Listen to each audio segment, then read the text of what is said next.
Welcome, football fans.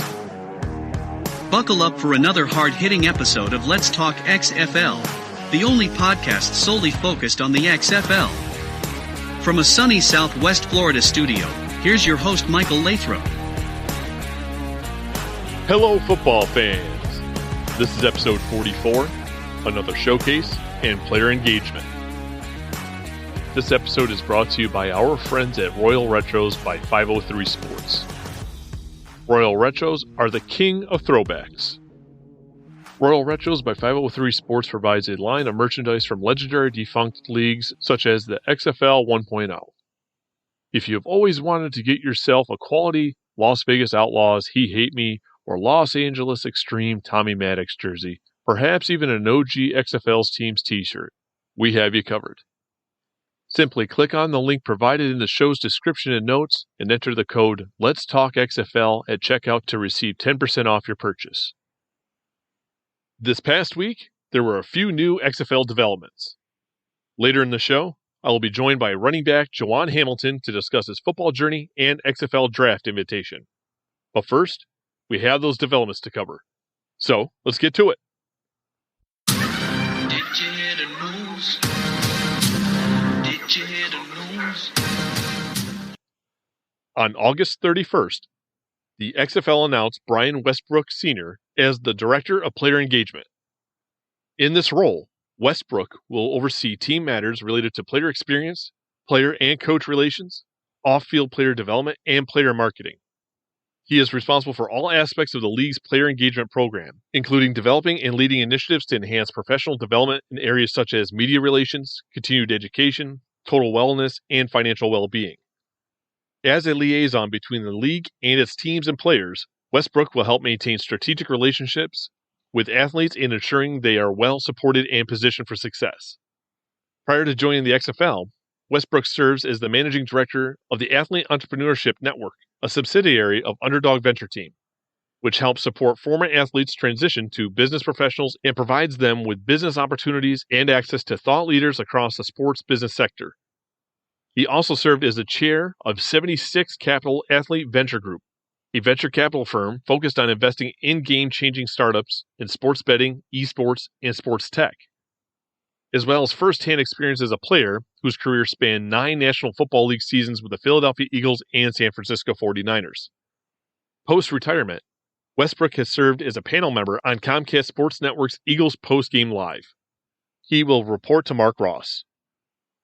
Then, on September 1st, recently released Green Bay Packers quarterback Benkert posted a brief TikTok video.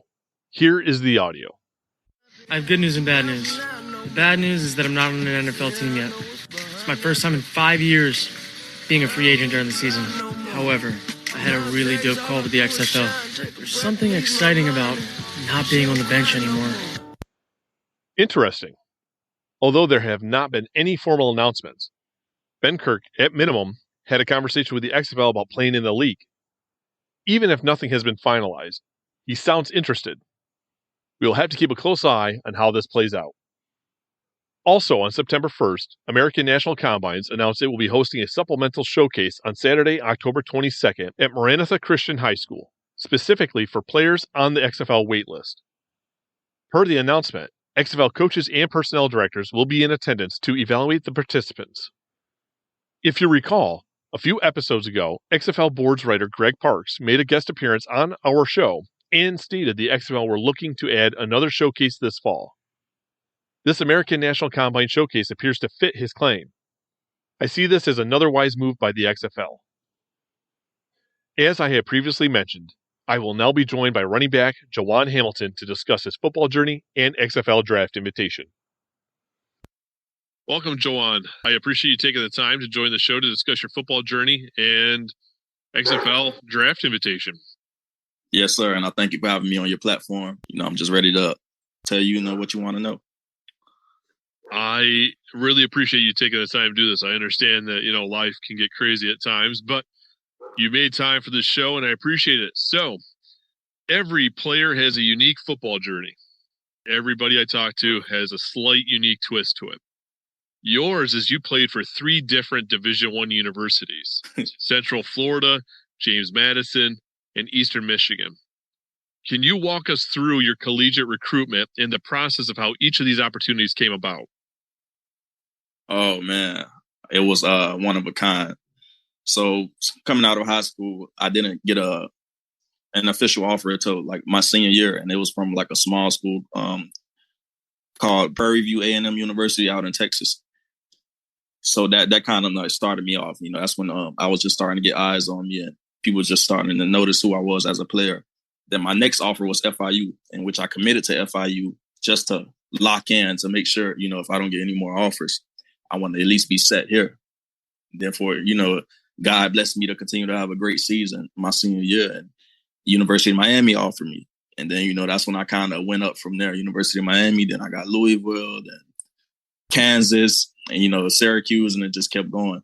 So I committed to University of Miami, and that was when, I don't know if you remember, it was a time frame where Larry Scott was the interim head coach because the coach before, I forget his name, Al Golden, I think had just got fired. So I committed to Larry Scott, but Larry was only the head coach for a certain amount of like months. And then Mark Rich came, he didn't honor my scholarship, which made me have to find another school. So, I just kind of looked at my options, and, I just felt UCF was the best option for me. Just the great coaching staff they had, and the bonds, we built just as far as a recruit. And I went there, man, and I started as a freshman. Played with a great group of guys, coached by some great, very talented, great people, man, and just was able to help develop who I am today. I went there my freshman year. I forget my stats, but I did pretty good. It wasn't what I wanted to do, but I did pretty good. And then my sophomore year came back. That's the year we won it all. Well, we like to say we were national champions that year, but like we won it all. And I got hurt my third game of the season. I broke my ankle, and then things kind of went downhill from there. So I just felt I needed a fresh start at a new university, which is why I entered, which is why I went to James Madison University. And James Madison was probably like one of the greatest decisions I made in my life, just as far as facing adversity and being able to put myself back in position to win again. I just thank the coaching staff, Coach Mike Houston, and for bringing me in and accepting me. I just went in and did what I had to do, man. I was a all-conference kick returner there my first year, and then my second year I was an all-conference running back. For the next 2 years, I was all-conference running back, and I just continued to make a name from there. I was just getting accolades, and I actually broke a record at James Madison for a 99-yard touchdown run, which is, it was a pretty cool deal for me because it can't ever be broken. You can only tie that record, and so just to have that down under my name, and just knowing that you can't break that, I just feel like it's really cool. Like my kids, even their kids when at a certain time frame can notice like, hey, that's my dad, my grandfather, so pretty cool deal for me, man. Then the reason I entered the transfer portal my senior year was because I felt like I wanted to go out how I came in, as far as just competition level, just at the FBS level. I wanted to play FBS ball again, just because I feel like it would be a big boost to my career. Yeah, that's what I did. I just betted on myself when I entered the transfer portal. And when I entered the portal, it was kind of like high school again. All these schools just reaching out. You just obviously, you separate through them and you sort them out and do your research, look at depth charts and stuff. And I just felt like, first, I only had 2 FBS offers, and when I entered the portal, that was University of Hawaii and Eastern Michigan University, and the rest of them were like FBS schools. The rest of them were FCS schools. I was in talks with FBS schools, but no one really offered me. Just you know how that go, man. But at the end of the day, God led me to Eastern Michigan, and I went there with a great coaching staff, and I was able to do some really good things there. And I didn't do everything I wanted to do there either, but I feel like I did enough just to put myself in position to be able to at least have a chance at the next level. Then I broke my ankle my last game against Central Michigan and right before our bowl game. And I wasn't able to do my pro day and stuff, which is, I feel like, why I'm in the situation I'm in now. But everything happens for a reason. And I thank God for leagues like USFL, XFL, and, CFL and just stuff like that, just give you another opportunity to eventually get to where I want to go, and especially big thanks to the XFL because, they're giving me opportunity right now to be able to change my life. Well, you're pretty much at a perfect time for a aspiring professional football player. If we would have gone back 5 years ago, you wouldn't have the opportunities ahead of you that you do today. So, I mean, it's the perfect opportunity for you. Yes, sir. And like you said, not everything works out the way you want it to, but the good news is that there are several of avenues that you can pursue at this point, which is awesome. Yes, sir. So let's rewind a little bit. You're talking about that national championship year. What was it like being 13-0? Just undefeated. What was that season like? Oh man, it was one of a kind. Just being not only just the season, just the guys, that was in the locker room. I was around some really big names that still are big names to this day. Mackenzie Milton, Adrian Killings, Traquan Smith, both of the twins, Shaquem and Shaquille Griffin, Mike Hughes, Gabriel Davis. Like those are some household names, man. And a lot of those guys play professional ball and are still playing to this day. And I'm pretty sure it's more. I know it's more guys. I just ain't name them right now, but we were just surrounded from the top of the roster to the bottom of the roster. Just very talented. And then it was just special, man, because we built it from the ground up. When I went to UCF, the year before I went to UCF, they were 0-12. So we all just kind of trusted in Coach Scott Frost, who came in and changed the program, and just bought in and trusted his plan, and we put it all together, man, and we were able to do some really good things. We beat Auburn in the Peach Bowl. I was hurt too. I broke my ankle my sophomore year too. In the midst of all of that going on, I got into some trouble on campus. I got into some on-campus trouble, which had me sitting away from the team. So like I said, everything happened for a reason, and I just took that and with a grain of salt and just focused on getting myself back to where I wanted to be in life. Yeah, learning experiences, we're all young men at some point, and eventually we find our way to whatever our purpose is, right? And things work out one way or another. Hey, I mean, yeah. I'm not, when I was 18, 19, 20 years old, I'm not the guy that I am now pushing 43, you know what I'm saying? So, yes, sir. I know. Yeah, man. I know exactly what you said. So, you had your broken ankle. You couldn't do a pro day. It kind of hindered you becoming a professional. Were there any opportunities, once you actually started to get back to health, did any other opportunities start to present themselves, like any arena or overseas ball? You know what? An overseas team contacted me on Instagram one day, and the way it was, I forget the league. It was, I forget the league, but they were overseas, and they wanted me to be there by like August something and just play in their last 3 or 4 games they had. I guess they wanted to fill a roster spot. But, I just felt like that wasn't, the best opportunity for me. I'm just trusting what me and my agent talking about, and, also just betting on myself, like I said, too, like just as far as what I want to do. I would have went overseas, but it would have had to be the right situation for me. So, like I said, I just thank God for XFL and leagues like that. And no one knows what'll happen in coming up too. It's a good chance I don't get picked. It's a good chance that I do get picked. But at the end of the day, like, I'm going to bet on myself and we're going to make it work. That's just the faith that I have in myself. And, like I said, I got some fire in me because I've been sitting out for a while, especially, battling injury. So now it's time, I feel like, to let people know, what I'm capable of. So speaking of your health, so where are you health-wise? Back to a clean bill of health, close to it? Health-wise, I am ready to go. Like, I had surgery in December. It's now August, and I'm ready to go, man. I've been doing therapy, physical therapy, and I'm feeling good, and I'm just ready to show that I'm back to Jawon Hamilton. Awesome. So, did you end up participating at any of the XFL showcases? Actually, no, I didn't. I didn't participate, but I want to thank my agent, Mark Bailey, for working so hard and behind the scenes, contacting Dykeman and other guys in XFL, and to just present me opportunity. But before I even while I was hurt, I was talking to NFL teams. I talked to the Lions, the Dolphins one time. They were really interested, especially the Lions. The guys were even telling me at the combine, at the pro day, that the Lions were like asking, where's Jawon? But I was hurt, so I felt like I did enough, not as much as I wanted to in college, but enough to get some kind of attention from pro scouts. So I just not to be big head or anything, but I'm pretty sure my agent sent, the XFL my film, and I'm pretty sure they like what they saw, which is how I was able to get a invite. So I didn't have to do the showcase. Unfortunately, I wanted to do the showcase, but I didn't want to go out there and put anything when I wasn't ready yet. So it makes sense. You're the second player that I've spoken to that actually did not participate at an XFL showcase, but did receive their draft invitation.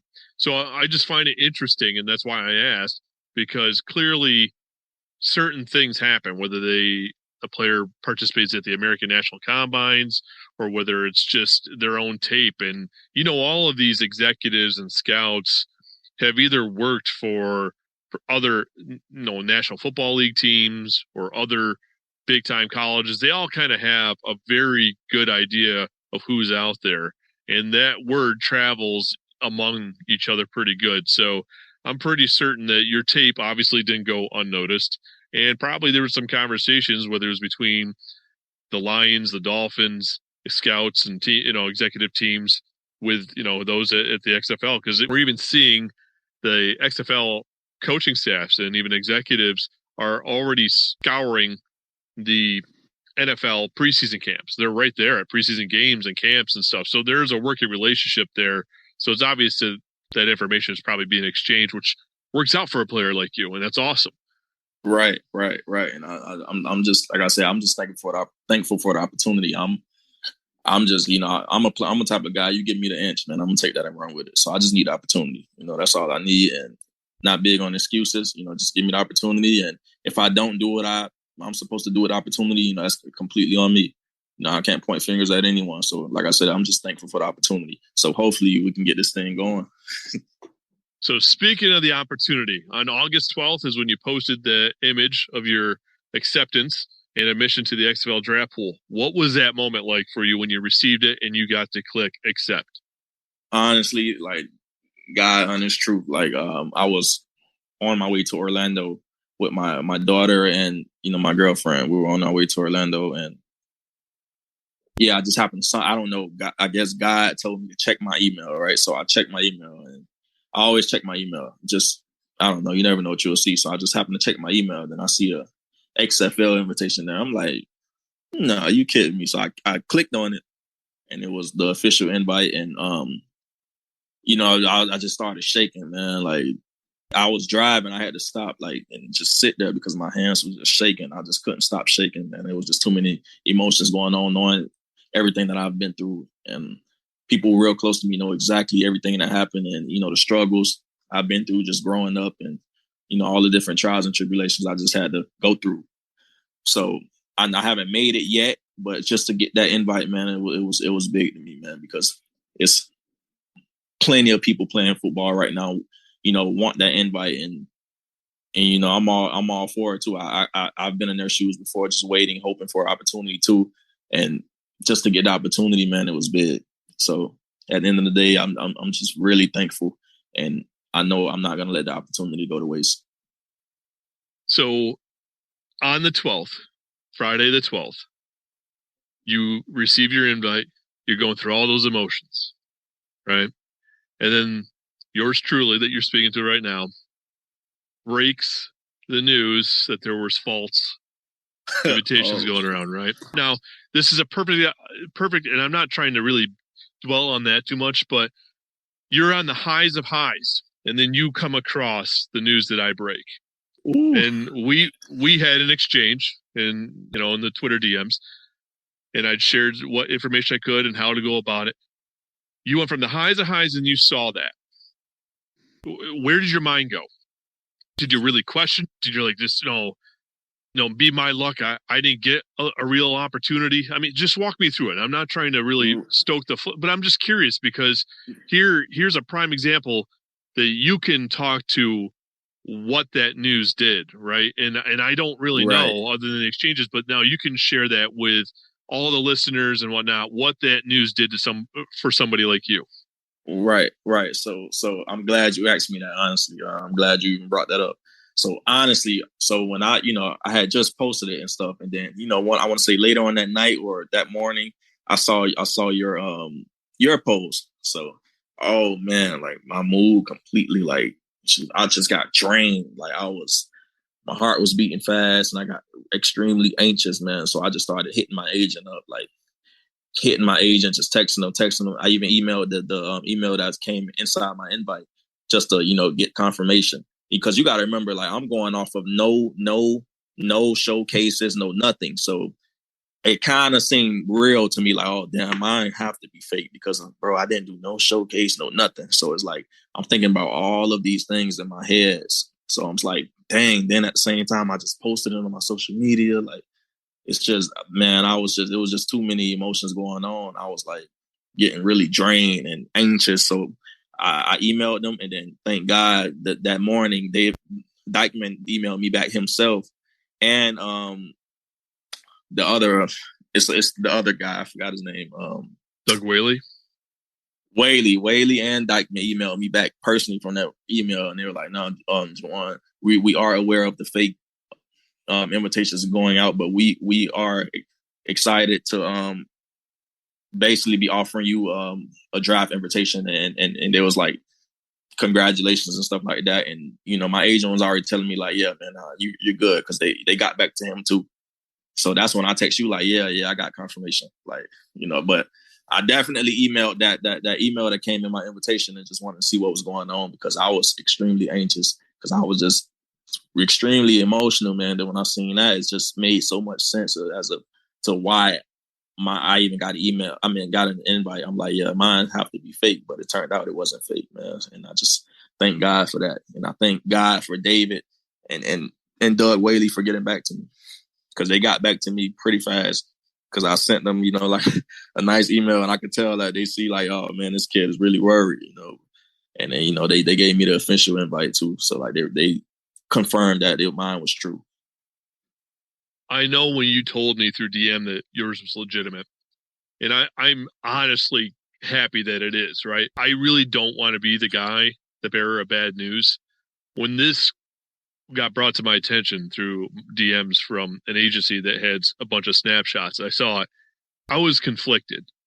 I'm like, no one wants to break their first piece of news, like be the Adam Schefter moment, right? Right. I would rather have really good news to break.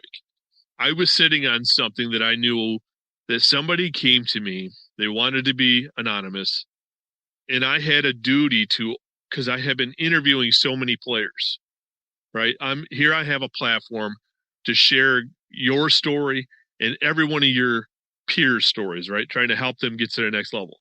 And I'm like, I have a duty not to sit on this. Because there's somebody out there that thinks they got their draft invitation is going to stop grinding, not on the field, but whatever they're doing to try to stay in front of these XFL executives trying to get that invitation. And if I don't share it and that player gets complicit to some extent, right, and they miss their opportunity, this is everything I had to think about within 30 minutes. I had seen all this information coming in. They're sharing snapshots, after snapshot, and I see it's legitimate. It's legitimate. There's no question. I didn't even have to have the league respond at that point. I'm like, I have to, because if I'm a player, I would want to know. Exactly. I'd want to know, because I played collegiate soccer. That was my skill set. And I came out in the early 2000s when soccer wasn't quite what it is today. But if I was in the heyday of spring football, if there was a ton of soccer teams, and I was in the same situation, I would want to know. And that's where I had to put my player hat on for a second. It was going to suck for the players, and it does suck. It's not just it's going to. It does suck for those that got the fake invites. And unfortunately, I can't do anything about that.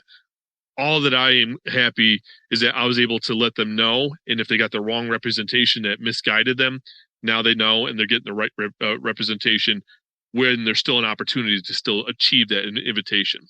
So I look at it that I did some good. And again, I didn't want to spin on it too much, but I thought it was important to share it because here you are, the perfect example, all in one day, within a 24-hour period, highs of highs, lows of lows, back to highs of highs. So, I mean, I'm glad it worked out for you, man. I truly am. And man, I felt terrible that when I'm like, you messaged out to me, I'm like, if you're one of the guys and I'm talking to one of the guys that didn't get it, and there's more people. I mean, my DMs blew up, and I'm glad it did because I could help who I could. But in your case, and I'm glad here we are exchanging that it's a fairy tale, with a happy ending story with at least the invitation. The story's still going on. Hopefully we can get you drafted and whatnot, and then we can get to see you play in 2023. But I mean, it was a perfect moment kind of talking about it. And I appreciate you sharing that because, that could have been very doom and gloom.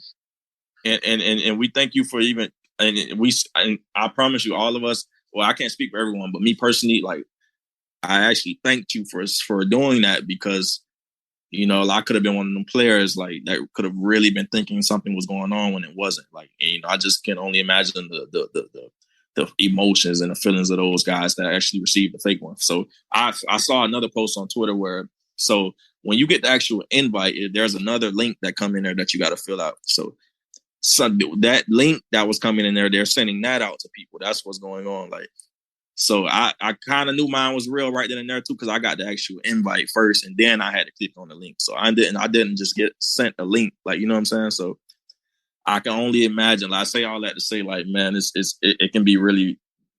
I just feel bad for those guys, man, because I know how I felt. Like, at that moment, I thought I was one of those guys. So I know that they feeling just exactly how I felt. And for me to get back on my high horse after, like, confirming that mine was true, and I can only imagine how the guys that find out that theirs was fake is feeling right now, man. It's just I don't even, man. It's sickening, man. That's oh man, a bad deal. Yeah, let's try to get off that bad juju there, So I know. So let's bring it back around. So you mentioned your agency. If you want to, you can plug your agency and your particular representative. And by all means, why don't you just share with everyone how they've helped you in the pursuit of achieving your goals? Right. So my agency is First Down Sports Agency. Is ran by Mark Bailey and Jobit Bowers. And Mark Bailey is like my primary agent, though. Jobit is like, he's over like the financial piece of it and stuff like that. But yeah, First Down Sports ran by Mark Bailey. That's my agency. And he helped me a lot, man, because, first of all, I was already in contact with him, like, throughout my season, like, just, here and there. We can't do too much for them, but, you can have a little conversation with them, just set things in place just when that time comes. So I kind of already knew he'll be my agent because he was already working for me. Like, he was just getting me feedback from scouts and stuff like that. And just, just projections and stuff like that. A lot of them had me a lot of the scouts had me as a priority free agent. And I know that's because I've been a part of some very crowded running back rooms in college, like literally in all three schools, and so I had to work with what I had. And, I'm grateful for it because, the level of competition was high. But my agent did a great job, man, just reaching out to teams and just keep throwing me out there. And I was hurt too. So for him to keep working for a guy that was hurt and couldn't do pro day or nothing like that shows his beliefs in me and that he believed I can really go out there and make an impact. And I thank him for that, man, because I'm pretty sure some guys who's hurt, who got hurt and couldn't, just do nothing from there because, they have no representation. Only guys that can go without representation have like very high, like draft stock, and I wasn't one of those guys. So I needed a reputation. And I'm just glad I was placed in the arms of First Down Sports Agency. Have they help alter your training regimen? Because I'm always kind of curious because some agencies get very involved in the planning of how your training goes, either to help coordinate by bringing in trainers or at least the facilities. Are they very involved in that with you at all? We were in those talks where I would train that and this and that right before I got hurt. But when I got hurt, it was just the first thing he was telling me, look, man, just get healthy first, and then we'll talk about all the other stuff later. But I already have a personal trainer here in Miami that I normally, go to by name is Seymour Fitness. His Instagram page is Made by Seymour Results. And he's a great guy, man. He's been training me since high school. So I pretty much told my agent I'm going to just keep training with him. And so, he just left it as that. And I'm pretty sure if I would have asked my agent, to set me up at a place, he would have helped me out. But I'm so satisfied with the trainer I have here in Miami.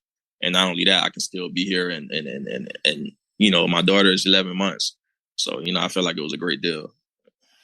Yeah, that seems very important. And family is very important. And I know that whatever players I've communicated with that have been taken away from it, that kind of it draws, really from you mentally in a way that I think it kind of shifts focus. So I'm glad that that has worked out for you. Not that the injury, but ultimately that it has all worked out for you. So yes, that you sir. didn't have to do that. It's awesome. Yes, sir. So outside of football, what have you been up to? Like I said, I got a daughter, so I have to be working. But I would be working anyway because I don't like to ask people for nothing. I like to go get it. And so yeah, I'm actually right now. I'm working at a grocery store called Whole Foods Groceries. I'm actually about to start at Baptist Hospital soon. It's a hospital. I'm about to start there maybe like next week or 2 weeks. And so I'm working there, right? And I'm raising my child, doing everything I could do, while also every chance I get, I'm training, man. I'm training. Like, I'm training. I'm really, putting focus into my body and my work ethic, while at the same time trying to, raise a daughter and working a 9-to-5 full-time job. So that's what's going on right now with me. And just right now, I'm very family oriented right now. I'm kind of not focused on anything but my career, my family, and just my well-being, so I'm not into like partying and all of that stuff right now. Like I said, my head is down right now, and I'm just working. You're taking care of your responsibilities while still striving to achieve your dreams. That's sir. Awesome. I mean, I think that's what anybody would want to hear from a player, but you're literally doing it. Yes, sir. I have noticed you have appeared on several podcasts. The Mac Bandwagon, Sons of UCF, Inside the Hashes, NFL Draft Blitz, and now even Let's Talk XFL. I mean, There could even be more out there, but now, I'm among them. It is simply taking advantage of the media opportunities, or is this a secretly preparing yourself of starting your own show?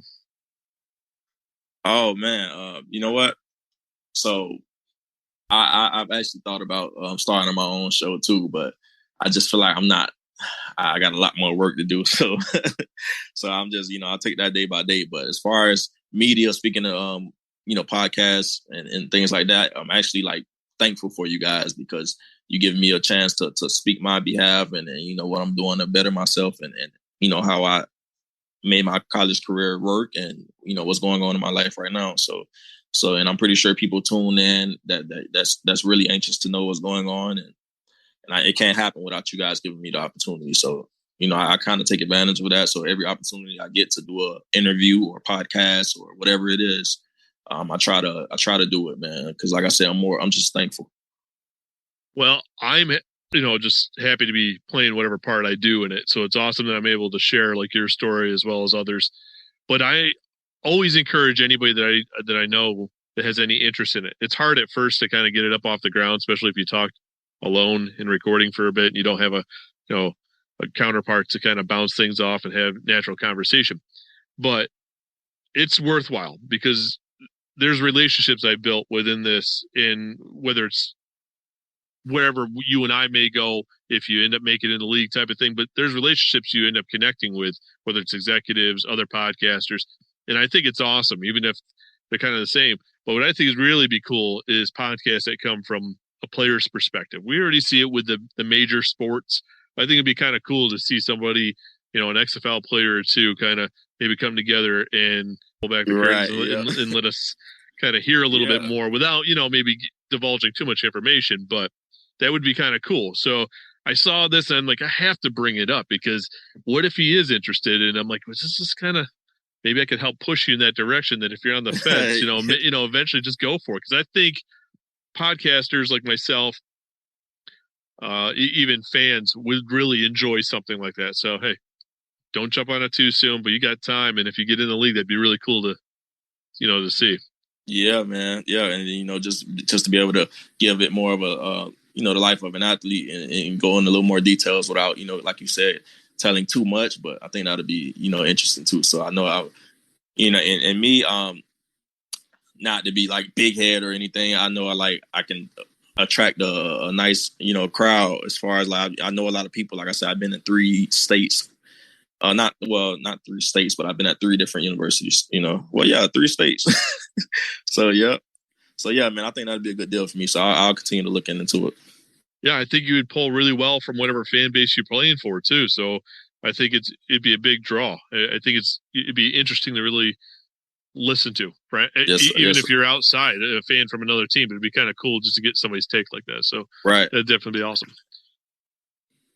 So in the past, I have had an XFL executive on the show. So I typically provide each of my guests an opportunity or a last plea, if you will. If an XFL coach or executive were to tune in to this episode, what is there about you that is significantly unknown? Like just no one has a clue about, but you would want them to know about you. And why should they ultimately select you in the draft over another player?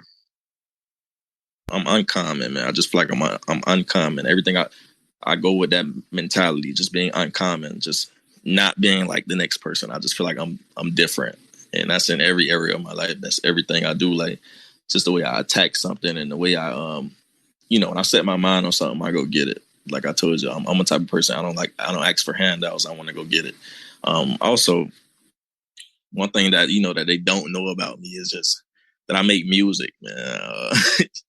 I make music on my free time, and that's how I express myself. Like it just dealing with my I deal with anxiety, so when dealing with my anxiety, I just put it into music, man. That's kind of like my self-therapy. So it gives me that, it allows me to stay grounded and just be me. So if I'm forever feeling some type of way, I just go ahead and lay it down in a song and just, that's what I do. But as far as like why XFL coaches should choose me over a guy, because I'm a guy that can play anywhere on the field offensively. I'm a returner, whatever returner you want to use me at.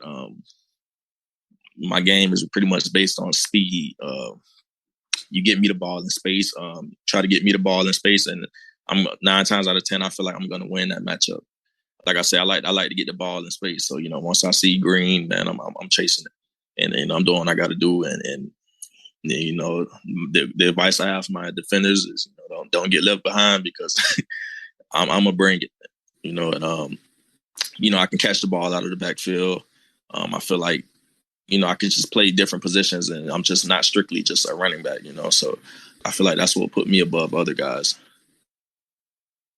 All right, good deal. Jawon, it has been a pleasure, and I appreciate you taking the time to come on the show, talk with me about your football journey and inclusion into the upcoming XFL draft. I hope to see you selected in November's draft, but more importantly, make it on a team's roster and play in the league in 2023.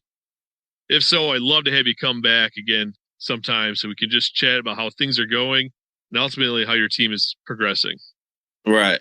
And I thank you for having me and bringing me on your platform to be able to voice myself and answer the questions that you asked me. Because I'm pretty sure, some XFL coaches are interested in what you asked me, and I hope they take a look at this podcast. If some of our listeners wanted to be able to follow you in your journey, how could they do so? Follow me on Instagram at Jawon Hamilton 7. Or at Twitter at Jawon Hamilton, or if some people have Facebook, it's just Jawon Hamilton.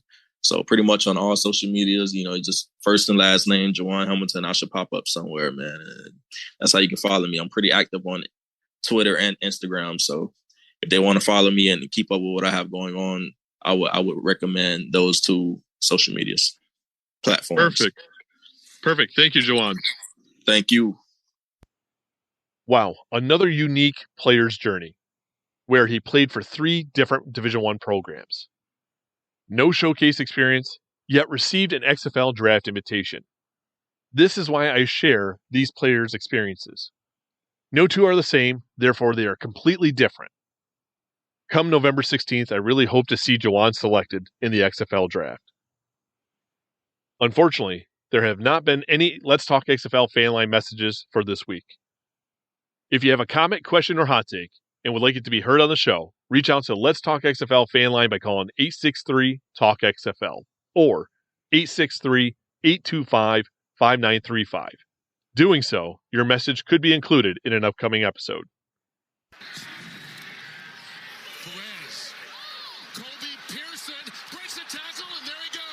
All good things must come to an end. This concludes another episode of Let's Talk XFL. As always, I am interested in receiving your feedback. So do not be a stranger. Reach out to let me know your thoughts, and if you do so, your comments might just make it on the show. But before you go, do not forget to subscribe and rate the show on your platform of choice. One last thing. If you're interested in checking out our friends over at Royal Retros by 503 Sports, do not forget to click on the link in the show's description and notes, as well as that sweet code, LETSTALKXFL, for 10% off your purchase. Thank you for tuning in. Till next time, cheers. Thank you for tuning in to today's show. Don't forget to subscribe and rate Let's Talk XFL on your platform of choice. Follow Let's Talk XFL on Facebook and Twitter at Let's Talk XFL. Do you have a question or topic you would like to have addressed on the show? Message the show via social media or send an email to letstalkxfl@gmail.com.